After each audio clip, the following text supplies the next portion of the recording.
Hello, welcome back to Halftime TV viewers and subscribers. Miranda Brown here, your host, and today we'll be doing a preview to the FA Cup semi-final between Chelsea and Crystal Palace. We just saw Manchester City versus Liverpool. Liverpool weren't at their best, neither were Manchester City. In the end, Liverpool were the victors after a little bit of a shaky end, in my opinion. Overall, I think the game was very awful. It was not one of the better games that the two have played in the past. I saw them last week as well. They were far better that time, better quality football. It begs the question, was Pep Guardiola thinking a little bit more into the future as it relates to the upcoming semi-final Champions League games? Probably. But nonetheless, you have to beat who's in front of you, and the competition you're in, you need to take them seriously. Manchester City, they took it a little less seriously than Liverpool. As we saw, Pep Guardiola only made one change throughout that game, and that was bringing in Mahrez for Gabriel Jesus around the 80-minute mark, thereabout. Overall, it was a timid performance by Manchester City. I think Liverpool, they deserved the victory. In the 80th minute, I think Jurgen Klopp brought on Diogo Jota as well as Bobby Firmino. So it showed his intentions. He also brought on Curtis Jones as well to give Thiago a little bit of a respite. But we're here to talk about Chelsea versus Crystal Palace, the upcoming game. Before I go any further, let me say thank you to my sponsors, Quick Link Shipping, RS Sports Store, and CSA Shop. You guys have been with us since day one. We appreciate the love, the support, and the constant energy that you guys have been pushing towards the Halftime TV channel. We here at the Halftime, we really appreciate it. But overall, I think it's been a very good journey. We look forward to the Carifta games later on today. We will be streaming live as well, doing the watch-alongs for the under-20 finals as well as the under-17 finals as well. So stay tuned for that. But we're here to talk about Chelsea Crystal Palace. Now, leading up to the game, Chelsea Crystal Palace, there was a lot of noise around one Conor Gallagher, who is a Chelsea loanee who's been exceptional for Crystal Palace this season. Now, the details of his loan were he wasn't allowed to play against Chelsea in any competition whatsoever. Now, Crystal Palace, they sent in a formal request that Conor Gallagher play in the semi-final game against Chelsea. Mind you, Gallagher has been Crystal Palace's best player this season by far, by some distance. I think Olise and Zaha, they've been good, but it's been good in bits. They've been exceptional some games, other games they've gone missing. Not the case with Conor Gallagher. He's been consistently good all season long, and he has been Crystal Palace's best player. I think at the end of the season, he will be receiving that award for Palace's player of the season. But they wanted him to play. They wanted him to play against Chelsea. Now, there are two things wrong with this, because if you're a neutral looking in, you'll say, but playing against your parent club means you have the power to influence the outcome in favor of your parent club. And that's one of the reasons why the rules were put in place, where you're not allowed to play against your parent club. Because say, for example, Chelsea is fighting relegation, or Chelsea is fighting to win the title, and Chelsea goes up against a team that has one of its loan players. That player, if it's a goalkeeper, if it's a defender, whatever, that player can make decisions during the game that would influence the outcome in the favor of their parent club, right? And that was one of the reasons behind the decisions that loan players aren't allowed to play against parent clubs, all right? Crystal Palace, they sent in a formal request to allow Conor Gallagher to play in the game coming up on Sunday against Chelsea. Chelsea denied, or better yet, they refused to allow him to play. Conor Gallagher also met with Thomas Tuchel in a coffee shop in London. Thomas Tuchel said they met by mistake. Nonetheless, they had a discussion. It came up. He apologized, indicating that Conor Gallagher won't be allowed to play. So, bar that, Conor Gallagher won't be playing the game against Chelsea on Sunday in the FA Cup semi-final. But does Crystal Palace have what it takes overall to carry on without Conor Gallagher? I think so. I think they're a good enough team. Patrick Vieira, he has left his mark on the team, and I think of the new managers that came in, Frank Lampard, Steven Gerrard, Patrick Vieira, he's been the best of the three, but the British media won't speak of it because, again, he's not one of their own. Coming in, there were a lot of question marks around Patrick Vieira. He was coming in from France. What was he capable of? What were his credentials? Was he good enough to manage Crystal Palace? Mind you, no one asked if Lampard was good enough to manage Everton. No one asked if Gerrard was good enough to manage Aston Villa. And Gerrard was coming from the Scottish League. Frank Lampard, we saw he got the Chelsea job only by affiliation, because as it relates to credentials, he had none whatsoever. But Patrick Vieira, he came in at Crystal Palace at the end of Hodgson, an aging team where they cleared out a number of those players who were there prior. A number of players ran out of contracts. Where was Crystal Palace going from here? A lot of folks were worried. They didn't know what was going to happen, right?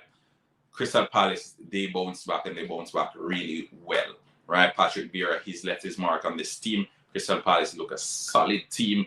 I think mid-table is where I think they belong. They've secured another season in the EPL. They haven't been struggling. They've been consistent in their style of play throughout, and they're working for each other.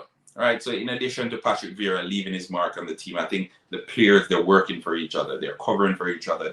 They're making that additional run to ensure that their teammate isn't exposed. And I think that's one of the things I admire most about Crystal Palace. Now, the FA Cup is a competition where the lower teams are teams that don't usually get the opportunity to be in contention for silverware, are given that opportunity. Whether you're playing in the lower leagues or whether you're at the lower spectrum of the top league, you get the opportunity to come up against some of the best in knockout competition, right? We know knockout competition, it could go either way. It's not who is the best team, but it's who is the best team on the day. And we've seen it with Middlesbrough, we've seen it with Nottingham Forest this season, knocking out some of the top teams in the EPL. In the FA Cup from the EPL, and we were in awe. We loved it. And I think going into this game against Chelsea, a lot of neutrals will be rooting for Crystal Palace. They'll be rooting for Crystal Palace for a number of reasons. One of those reasons is you get tired of the big teams dominating the cup competition. You want a little bit of a fairy tale story, something similar to what we saw with Wigan a number of years ago, where they stunned Manchester City by that 1-goal deficit when Roberto Martinez was in charge. Something similar to what we saw with Watford getting to the final, albeit Manchester City crucified them, but they got there. So again, Crystal Palace will have a lot of the affection of the neutrals. So I can appreciate that. And had I not been a Chelsea fan, I think I would be rooting for Crystal Palace as well. Now, I think I've said enough about Crystal Palace. I think they'll go into this game as the underdog. They have a style of play. Wilfred Zaha, he probably has missed his opportunity to move to a big club. So he's going to need to do whatever he can to ensure that Crystal Palace goes as far as possible in anything that they're taking part in. And if he can influence the game, then I think it will be good for Crystal Palace. Mateta as well. He came in he came in instead of Benteke in the past few games, and I think he has been good.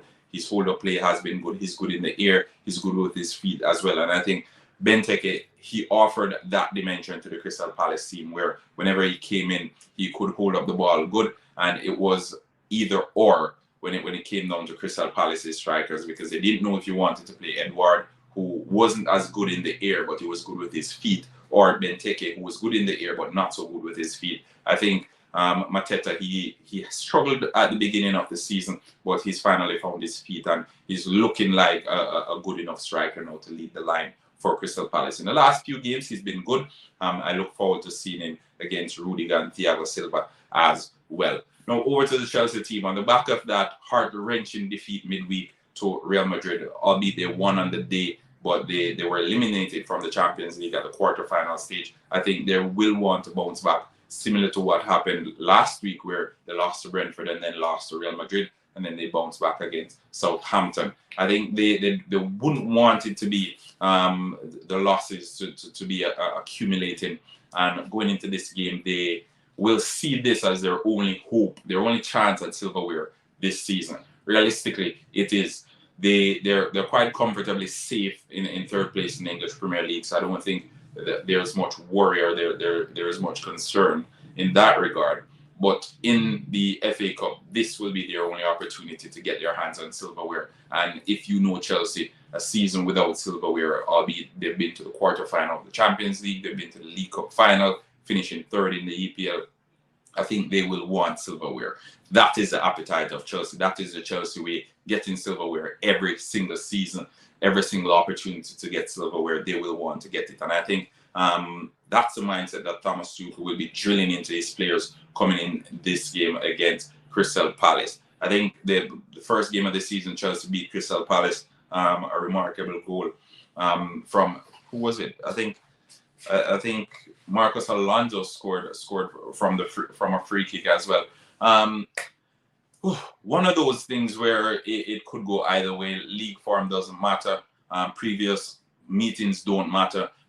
It's a cup competition. It's at Wembley, the biggest occasion really for a lot of these players, especially the Crystal Palace players, and they will want to leave their mark on this game.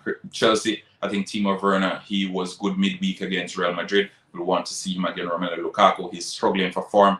Will he be playing that game? Kai Havertz as well. I think he was a horrible midweek against Real Madrid. Will we see him again starting in the centre forward spot?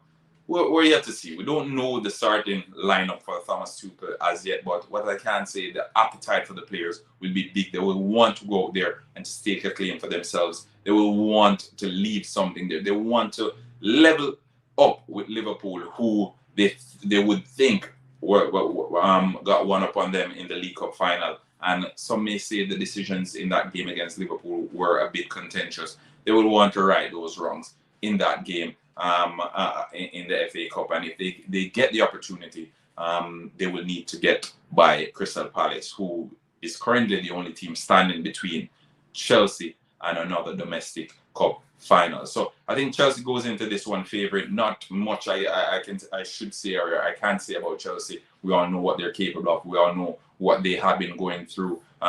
Currently, they don't even have an owner. They're struggling to sell tickets because of the restrictions set by the British government. But nonetheless, they've done well considering the circumstances, both externally and internally, as it relates to the football club and its operations. Going into the game, Thomas Tuchel will want his players to clear their minds of all this and go out there and leave it on the field of play.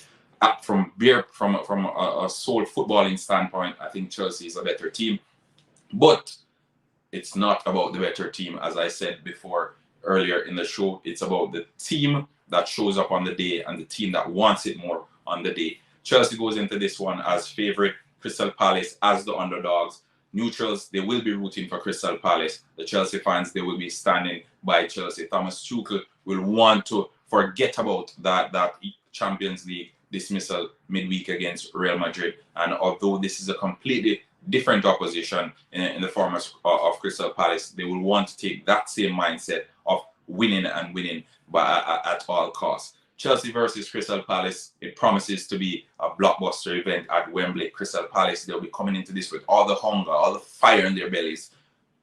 Patrick Vieira, again, getting to the final of a domestic cup in his first season at Crystal Palace. What an achievement that would be. Again, Thomas Tuchel getting to another final after just a year and a bit. What an accomplishment that would be as well. So we look on to both teams. We have high expectations. Chelsea are expected to win, as I mentioned. Crystal Palace, they will want to upset, they will want to ruin the party. But nonetheless, it promises to be a big game. Will it be Crystal Palace, Liverpool in the FA Cup final, or will it be a repeat of the League Cup final with Chelsea versus Liverpool? We will find out tomorrow in the FA Cup semi-final at Wembley. Crystal Palace versus Chelsea. My prediction, Chelsea to win that game 2-1, but it could go either way. I'm a Chelsea fan, so naturally I'm going to say Chelsea to win 2-1. But I admire Crystal Palace and what Patrick Vieira has done with his team. And they have what it takes to get Chelsea out of the FA Cup and to go on and cause problem to Liverpool in the final. We wait to see. We look on. This game against Manchester City versus Liverpool was an awful semi-final, and to consider it was a semi-final, it is a shame really. And we hope the game Chelsea versus Crystal Palace, it offers a little bit more fireworks. Thanks again for tuning in to another episode of Halftime TV. Please remember, leave your comments in the section below. Let me know what you think. What are your predictions? Will it be Crystal Palace? Will it be Chelsea? Who will progress to the finals? And who will the finals be? Who will the winner of the finals be? Will it be Chelsea? Will it be Liverpool? Will Liverpool's quadruple hopes be kept alive after this FA Cup is complete? May 14 is the final. The semi-final is tomorrow. Chelsea versus Crystal Palace. Again, like, share, subscribe. Miranda Brown here from Halftime TV saying, see you guys later as we'll be doing the Carifta Games watch along. All right, peace out. Bye-bye.